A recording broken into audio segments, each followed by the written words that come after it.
Ryan Gravenberch is the best midfielder in the Premier League right now. One of the best players in the league this season so far that we've seen. Yeah, one of the nicest fellas as well, by the way.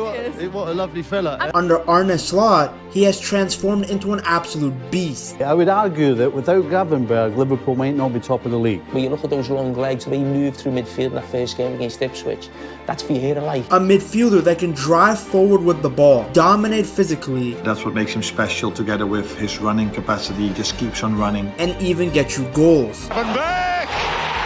For years, Liverpool were looking on the transfer market for an elite holding midfielder. Last year, the prolonged saga with Caicedo, this year's with Mendy, effectively turning down Liverpool in public. They need midfielders. What's going on there? Why aren't they buying the right type of player for the right position they need? Someone who could really anchor the middle of the park for them. They still need somebody who's got that defensive mind, particularly when you've got fullbacks that love to get forward. Well, their long search ended not with a shiny new signing, but with unlocking a player they already had. New manager, new set of eyes, and new confidence has found a guy who might save this team $100 million if that's what you're paying for Caicedo or have you. Slot found the solution to their problem, and it was on their bench the whole time. But he sort of solved the issue, or looks to have solved the issue, in central midfield.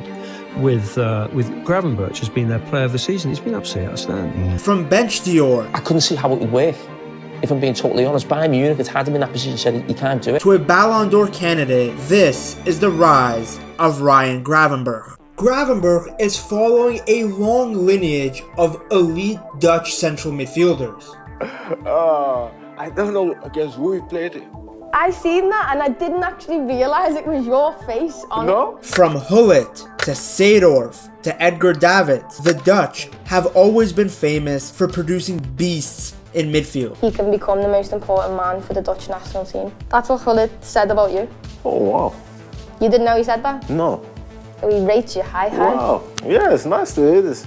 You can now add Gravenberch to that list. Just like those guys, he is superbly athletic. He has pace and power. But on top of that, he is so good on the ball. I don't think there's a better midfielder in the world on the half turn than him. This is exactly what I mean. This is it. Doing that is like, wow. He is now the main passing option for Liverpool's defender. So he's getting the ball way more in the middle of the pitch compared to when he was playing as a left-sided 8 for Klopp. That means he's taking on more responsibility to move the ball forward and speed up attacks, either with his passes or by carrying it himself. Like seriously, how many players are capable of producing a skill like this in the middle of the park? He is so good at using his body to turn that I saw an article from The Athletic actually calling that movement the Gravenberch turn. Here he is, twisting Adam Warren like he's Bonnie Blue. Here's him using his body again to get away from an opponent in a game against Bologna in the Champions League. As if being great defensively and fantastic on the ball wasn't enough, he has now added goals and assists to his game.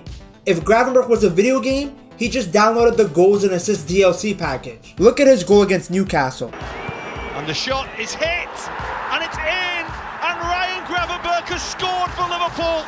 Now look at this wonderful goal he scored against Everton in the Merseyside derby. 10 minutes on the dot, and Gravenberch on the spot. That was a hell of a finish. Yeah. So often you see that ball, it bounces, kind of coming over your shoulder slightly, bounces.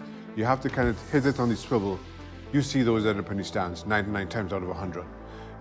You do not expect a finish like that on a ball like that. On a team where hundreds of millions of pounds have been spent, Gravenberch continues to be the guy who steals the show. No. Is he silencing you now? No, if he's not playing, I'm like, why is Gravenberch not playing? He has become the heart of the team for Slot, mixing athleticism with very smart decision making and a bit of flair. And as we will see later in the video, his defending has also gone sharper too. At this point, his impact feels inevitable. He's not just playing well, he's single-handedly winning matches. On top of that goal against Everton, he also got an assist to Ekitike, a man-of-the-match performance. Got a little surprise for you here, mate. It's not surprising. It's not surprising. This one is nice. Congratulations, mate. Well deserved. With Liverpool moving into the post-Klopp era, new leaders needed to step up, and Gravenberch is showing that he's ready. You need different cultures, you need different leaders. I think he's grown into that leader role as well. Anfield has always loved midfielders who mix toughness with skill, and with Gravenberch, it looks like another fan favorite has been born. The fans love you. What does that feel like? Yeah, it feels really nice. Nice and good. It might seem like Gravenberch came out of nowhere, but at one point, he was the most highly sought after midfielder in the world. He started his career at Ajax, joining the youth academy in 2010, working his way up the junior level. Hoe ben je bij Ajax terechtgekomen? Ik ben gescout en heb ik talentendag gedaan. En toen zag Ajax iets in me. En ja, toen ben ik naar Ajax gegaan. Right away, the team could see his talent, as he received the Abdelhak Nouri Trophy, which is given to the best talent at the academy. What do you think made you stand out from the rest when you were young? I think just the style, how I play. Like receiving the ball with an open touch and just the dribble from the back. Knowing the young Dutchman had immense potential, Ajax had signed him on the same day, keeping him at the club until 2023. Gravenberch made his senior debut with Ajax on the 23rd of September 2018, becoming the youngest ever Ajax player to play in the Eredivisie at 16 years and 130 days, surpassing the record previously set by Clarence Seedorf. When you look at Ajax, a lot of young players play in the first team. When you're ready for it, they give you the chance to show. The talent was obvious. A player of that size moving so smoothly. He could evade pressure with subtle changes of direction and his close dribbling. He scored his first Champions League goal in November of 2020. And Gravenberch! What a hit! Showing that he had no problems performing under the bright light. Obviously, my year that I came into the first team, then I played the Champions League, and I want to be like a really big player. And I think I almost played every game in the Champions League. So he also scored the first goal in a 2-1 win over Vitesse. He would carry the ball with speed, and any player that got in his path would just bounce off him. Very reminiscent of Yaya Toure and his deep runs. He could score from distance. It was also clear that he was versatile, being able to play either as a single pivot or further up the pitch. At Ajax, he often played as one of the number 8s in front of the single pivot. With Tadic coming inside, the two would combine to get the better of the right back. Overlapping runs from Argentine left-back Nicolas Tagliafico also helped these combinations, with Daley Blind also available on the same side to combine and create. Showing this much quality at such a young age, it was only a matter of time before bigger clubs came knocking. At the time, Ten Hag wanted Gravenberch at United. The two had worked together at Ajax, and he seemed like the perfect solution to their midfield problem. But Gravenberch, he went a different direction, joining Bayern Munich. Having established yourself at Ajax, you had a whole host of European clubs trying to sign you. What made you choose to sign for Bayern Munich? Bayern is such a big club. I think also the biggest club in the world.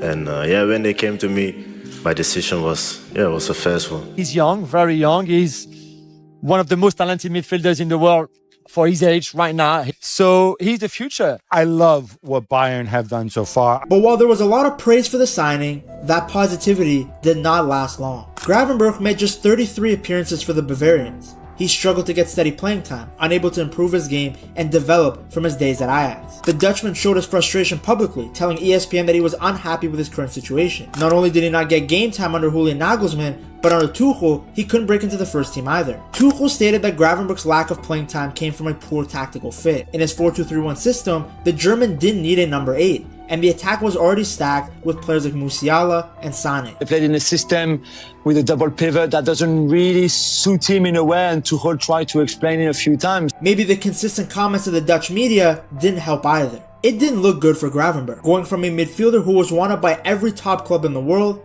to someone who couldn't even break into a Bayern team that was having a collectively poor season. Despite how good he looked at Ajax, he was now being benched for the likes of Leon Goretzka. His one standout performance came in August 31st in the DFB Pokal, where he picked up a goal and assist. Understanding that he needs actual game time to develop, Gravenberch moved away from Germany. So in 2023, you signed for Liverpool. How did that move come about? Coach, he called me, and I had also a conversation with Klopp, and he gave me also a really good feeling. And the thing was, I wanted to play much more. The summer rebuild of Liverpool's midfield is complete. Ryan Gravenberch is officially a Liverpool player. He was signed on the final day of the Premier League transfer window by Liverpool. Ryan Gravenberch, the Dutch midfielder, 21 years old, is coming off his first season at Bayern Munich. Stevie, what do you think? I don't know. What have Jurgen Klopp seen in him that others haven't? I seen the Gravenberch from Ajax, like all of us. There was hope that in Klopp's 4-3-3 system, the Dutchman would return to the levels we saw him at Ajax. Immediately, he was able to make an impact, assisting Luis Diaz in the Europa League. Ryan, your first start as a Liverpool player, did you enjoy it? Yeah, for sure. This was actually the competition where Gravenberch really shined. as he picked up a goal against Union SG and Toulouse in back-to-back matches. He's athletic, who can play, but his athleticism, his ability on the ball, his technical quality. Due to Curtis Jones being out, it was the perfect opportunity for Gravenberch to get regular playing time both in the Premier League and Europa League. I think it's really obvious how good he is, what a talent he is. He's enjoying the situation, enjoying himself. That's very important.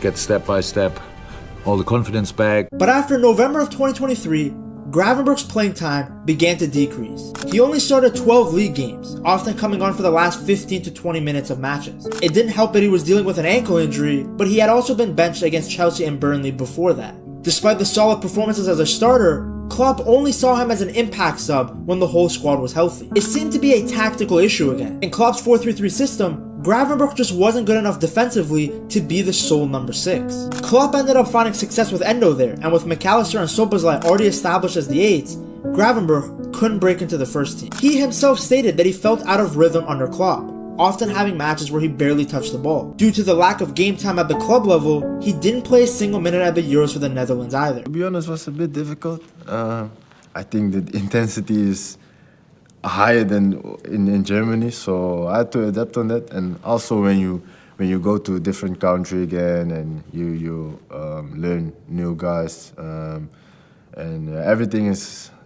new, so you have to adapt on it. But Slot, he saw Gravenberch's potential. Maybe it's the Dutch connection. After all, Slot was in the Eredivisie coaching when Gravenberch was at his best at Ajax, so he knows all of his strengths and weaknesses. For multiple years now, the Reds had failed to bring in a top-quality holding midfielder. They thought they were getting Chouameni before he went to Madrid, thought they would get Caicedo or Lavia, but both went to Chelsea, and then Zubamendi rejected them to stay at Real Sociedad. I know he isn't a holding midfielder, but there were reports years ago that Bellingham was interested in joining Liverpool from Borussia Dortmund. Despite Liverpool spending all those summers looking for an elite deep-line playmaker, Slot realized he already had one. He just gave me a call before I went to America, and he just discussed like which position he sees me this season. So he saw me as an 8, but he wanted to try me as a 6, and he did try me as a 6. So. Playing next to McAllister and now Szoboszlai in the 4-2-3-1, Gravenberch's impact has been immediate. Unlike Klopp's go-go-go system, Slot operates with more control, which suits Gravenberch as he can keep the ball and it gives him more freedom to dictate the tempo. Obviously, he's a Dutch manager, and I like the training style because I'm used to it, you know. We do a lot of possession games and stuff like that, so I like it. And I think the other guys, they like this as well, you know. His ability to maintain possession and make the right decision on the ball is vital to the way that Slot wants the team to play. That control he's looking for doesn't work without a central midfielder who knows when to carry the ball forward and when to pass it.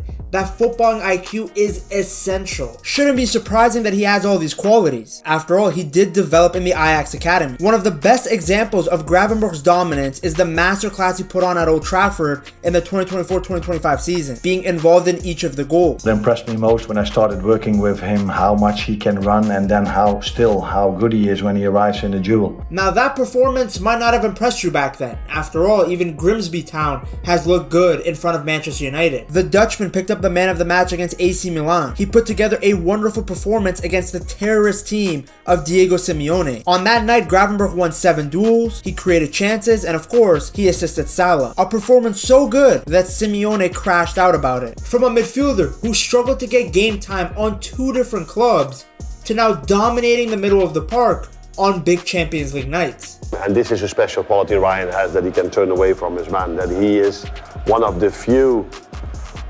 holding midfielders, pivots, the way you are call it in this country, that can create an overload by a dribble. Mostly these players pass a lot. Ryan is good in passing as well, but to create an overload by a dribble, you don't see this many times as a number 6. What's interesting is that at Ajax, Gravenberch played in a similar double pivot, but he played next to Edson Alvarez, who was responsible for being the ball winner. At Liverpool, Gravenberch has taken more of the defensive responsibility. What's interesting to me is that he's always been good on the ball. People have talked about this quality of his even back during his Ajax days. But what's really impressed me is the leap he has taken defensively. Yeah, the great tackler showed this back then as well. Again, but what you do know when you look at him, he has height, he has long legs, so he can run. And mostly in football, it's about these tackles what stands out for the fans. In the 2024-2025 season, Gravenberch made the most interceptions of any midfielder in the Premier League. Everybody was, including me, a bit surprised how well he does also when he is there in the duels. But because he has this height, he can run, and I think defensive work is mostly about running. Just bringing numbers behind the ball. And he won possession more often than any other Liverpool player. Opponents found it much tougher to dribble past him in comparison to McAllister. Perfect example of all of his qualities in action could be seen in the game versus Manchester City. That was the game that erased any doubts about how elite he was. In stoppage time, he drove all the way to the edge of their box, and it took 4 players to stop him. All game, he pressed Phil Foden, forcing him to make mistakes, and broke up City's passing. The 22-year-old showed maturity way beyond his age. I mean, he was playing like a 30-year-old skipper, not a guy who had only recently actually started to get regular minutes.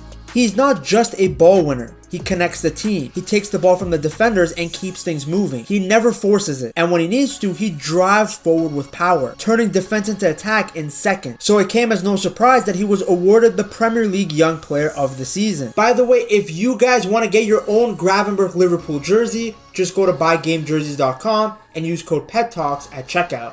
It's very fitting to have a quality midfielder like Gravenberch. Before, the untouchables at Liverpool were Van Dijk, Alisson, and Salah. But McAllister, combined with the rise of Gravenberch, has helped that problem, bringing stability in a position that seemed to be lacking for years. Not getting Zubimendi turned into a blessing. Gravenberch's attitude and adaptability have impressed. His resilience and bouncing back from earlier career setbacks demonstrates a maturity beyond his years. He was considered the most talented box-to-box midfielder you can get, but after 2 disappointing seasons, it seemed that he would never live up to his potential. Under Slot, the young talent has found the perfect stage to showcase his abilities. For Liverpool fans and football enthusiasts alike, it's clear. Gravenberch is not just a player to watch, but a symbol of Liverpool's new era under Slot. To see just how good the rest of the Liverpool team is doing, you have to check out this video right here.